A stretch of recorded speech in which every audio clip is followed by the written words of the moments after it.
Hello guys, কেমন আছো? আশা করি সবাই আছো ভালো। আজ একটা নিউ ভিডিও নিয়ে চলে এসেছি। সো এখন আমি আছি ধুলোপাড়ে, আর এখান থেকে আমার গাড়িতে লোডিং হয়ে গেছে। তো কি লোড করেছি জানো? দারু তো গাড়িতে মদ লোডিং হয়ে গেছে, তা ভেতরের দিকে, গোডাউনের ভেতরের দিকে। তো ক্যামেরা করার নিয়ম নেই, সিস্টেম নেই, তো সমস্যা করবে। আর এখানে টোটাল লোডিং কমপ্লিট হয়ে গেছে, আর টোটাল সব কিছু আছে, চালানোর জন্য ওয়েট করছি। আর যাবো কোথায়? যাবো হচ্ছে আমরা জলপাইগুড়ি। এখান থেকে জলপাইগুড়ি কত 750-র উপরে রাস্তা আছে। তো এখনও পর্যন্ত কোম্পানির মধ্যেই আছি, আর এখানে পার্কিং লট সাইডে এখানে আছি দাঁড়িয়ে। তা সিল ডিল প্যাকিং করা সব কিছুই কমপ্লিট হয়ে গেছে, আর টোটালি কিছু কাজ আর বাকি আছে, যেটা হচ্ছে চালান নেওয়া। ভিডিও না ইয়ে গাড়ির ভিডিও করছে, আউট কিচ্ছু না, ভেতরে অ্যালাউ নেই ভিডিও। না ইয়ে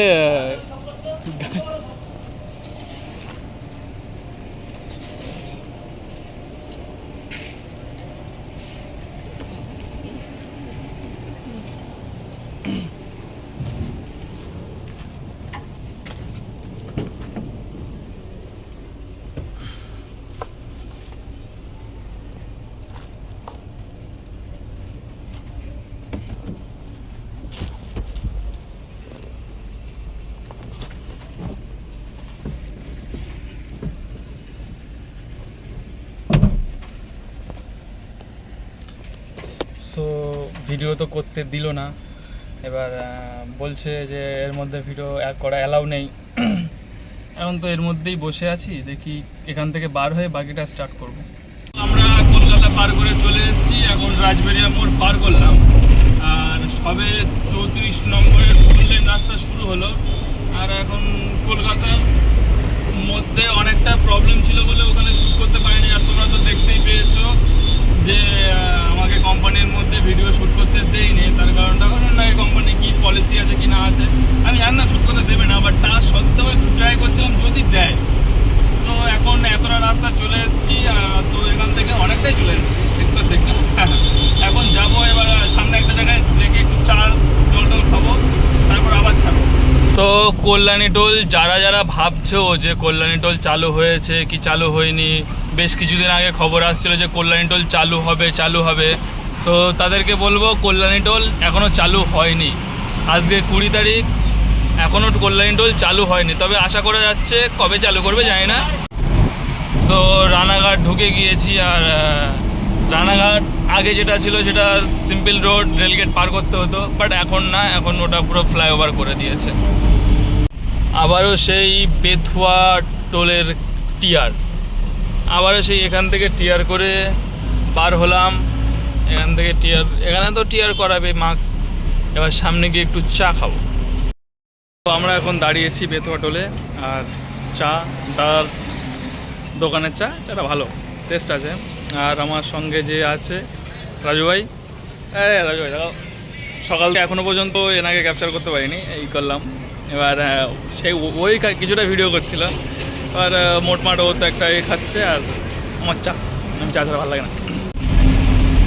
তো আমরা এখন বহরমপুর বাইপাসে ঢুকে পড়েছি, আর কিছুটা তো চলে এসেছি বাইপাসের মধ্যে। তো এখন এটা বাইপাসের নাইট ভিউ। তো দিনের বেলায় আসলে বিষয়টা আরও সুন্দর লাগতো দেখতে, কারণ দিনের বেলায় অনেকটা দূর অবধি দেখা যায়, বাট রাত্রেবেলায় বেশিটা দেখা যায় না। কিন্তু জায়গাটা বেশ সুন্দর, ভালো। এখানে অনেকে তোমার বিকালবেলায় করে বাইকে করে আসে ঘুরতে, কেউ রিলস শ্যুট করতে আসে সব। মানে এখানে একটা পার্কিং আছে সামনে, বিশাল বড় পার্কিংটা, খুব সুন্দর, অনেকটা বড় জায়গা, অনেকটা বড় জায়গা। জাস্ট ওখানে লোক, বাইক, গাড়ি বলো, সবাই ওই জায়গাটায় আসে। ওখানে অনেকে স্ট্যান্ড করতেও আসে, আমি একদিন দেখেছিলাম স্ট্যান্ড করছিল। তো আমি যে পার্কিংটার কথা বললাম, যে এখানে একটা বড় পার্কিং আছে, তো পার্কিংটা হচ্ছে এই টোটাল এরিয়াটা। এটা দিনের বেলায় হলে পুরো বুঝতে পারতে কতটা বড় এরিয়ার পার্কিংটা আছে। এখানটার জায়গাটা খুব সুন্দর। বিকাল টাইম এখানে এখনও বাইকের লাট আছে ভেতরে, ওখানে কফি শপের আছে।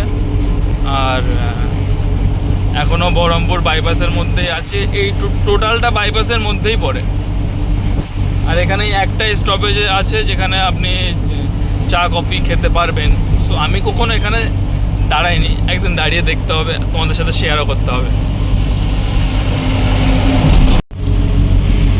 পানাগড়, বোলপুর, রামপুরহাট, সোজা NH-12। তো এখন বাজে 12:40 আর আমরা ফারাক্কার আগে জামে আটকে গেছি। ফারাক্কাবাদের কাজ হচ্ছে আর এখানে টোটাল যত গাড়ি আছে সব এখানে জামে দাঁড়িয়ে আছে।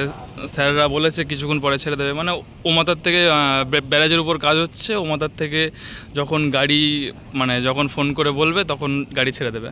তো এখন এখানেই হোল্ড করব আর আমি একদম পুরো ফাস্ট। তো জাম ক্লিয়ার হয়ে গেছে, জামটা পুরোপুরি ক্লিয়ার হয়নি, ঠিক আছে। তো মানে আমি ফার্স্টে ছিলাম সেই জন্য 2-3টে গাড়ি ছেড়েছে, তো সেই হিসেবে আমার গাড়িটাও ছেড়ে দিয়েছে।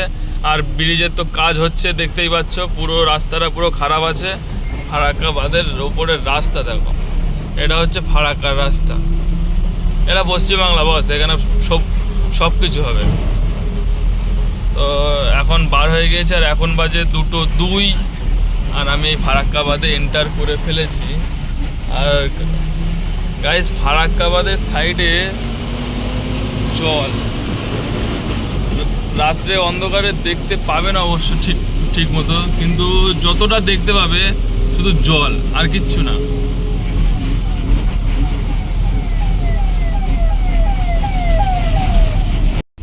সো গাইস এখন বাজে 5:04 আর আমরা বোতলবাড়ির রাস্তায় ঢুকে পড়েছি। আর অনেকটা আগে ঢুকে পড়তাম, যেহেতু আমাদের রাজু রাস্তা ভুল করেছে, লোকেশন মারা ছিল না আর আমি একটু ঘুমাচ্ছিলাম। আমি বললাম যে পার করে আমাকে ডাকবে, সে আমারও একটু ভুল হয়ে গেছিলো, ওরা হয়ে গেলো। তো এখন এই রাস্তায় ঢুকে পড়েছি। এটা 70 কিলোমিটার মতো, না 60-65 কিলোমিটার মতো সামথিং এই রাস্তাটা পুরো এটাই এই গ্রামের রাস্তা। এটা Bengal two Bengal.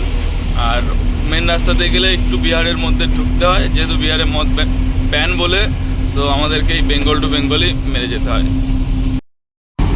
Hello, good morning guys. তো এখন পার করছি শিলিগুড়ি বাইপাস। তো এখন এই জায়গায় আছি, ওদিকে শিলিগুড়ি ঢুকে গিয়েছে আর আমি এখন শিলিগুড়ি বাইপাস পার করছি। এখন বাজে 8:46 আর এইদিকে তো পুরো চা বাগান ভর্তি।